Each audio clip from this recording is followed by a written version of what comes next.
प्रधानमंत्री नरेंद्र मोदी के कार्य, व्यवहार और आचरण ये सब अपने में बहुत बड़ा संदेश देने वाले होते हैं।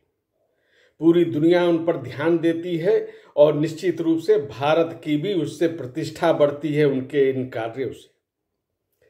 नरेंद्र मोदी चीन की सीमा से कुछ ही दूरी पे स्थित आदि कैलाश के दर्शन पूजन के लिए गए।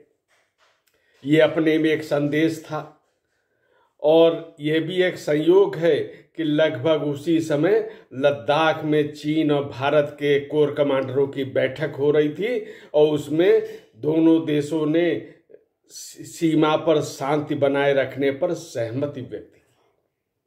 ये दोनों को जोड़ के देखना एक संयोग भी हो सकता है, लेकिन निश्चित रूप से जो नरेंद्र मोदी की जो नीति है एक संदेश देने की, उसको भी समझने की आवश्यकता है। वो मंदिर में पहुंचकर आदि कैलाश के दर्शन करते हैं और वहां पे पार्वती ताल पे बैठकर ध्यान लगाते हैं। ध्यान का भी अपने में संदेश होता है।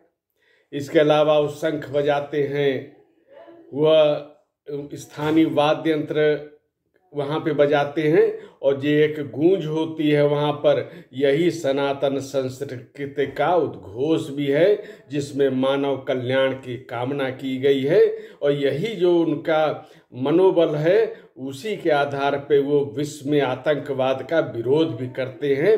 यह उसका एक प्रभाव है। इस रूप में भी इसको देखना पड़ेगा। सीमा पर वह सैनिकों से मिलते हैं।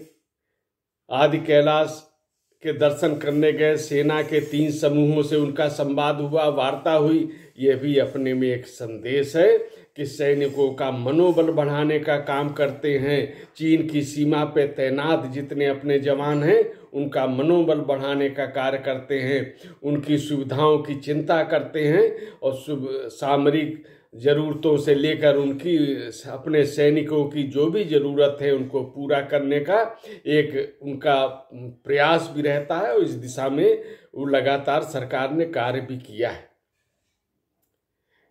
इसके अलावा उन्होंने पिथौरागढ़ में जनसभा को संबोधित किया।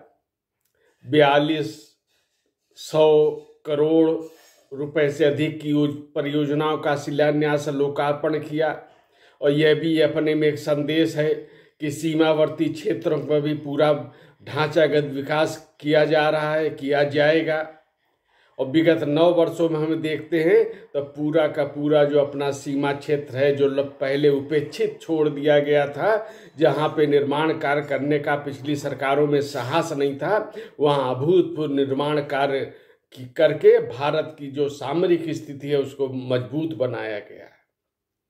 तो केवल ये एक आदि कैलाश की यात्रा पर जाना उनका एक आध्यात्मिक कार्य नहीं है, बल्कि यहाँ भी उन्होंने राष्ट्र की सुरक्षा, राष्ट्र के गौरव का भी ध्यान रखा है और सनातन संस्कृति का एक उद्घोष भी किया है। ये जो उनके कार्य हैं निश्चित रूप से सामान्य व्यक्ति का विषय में सोच भी नहीं सकता। नरेंद्र मोदी वहाँ तक आगे बढ़ जाते हैं।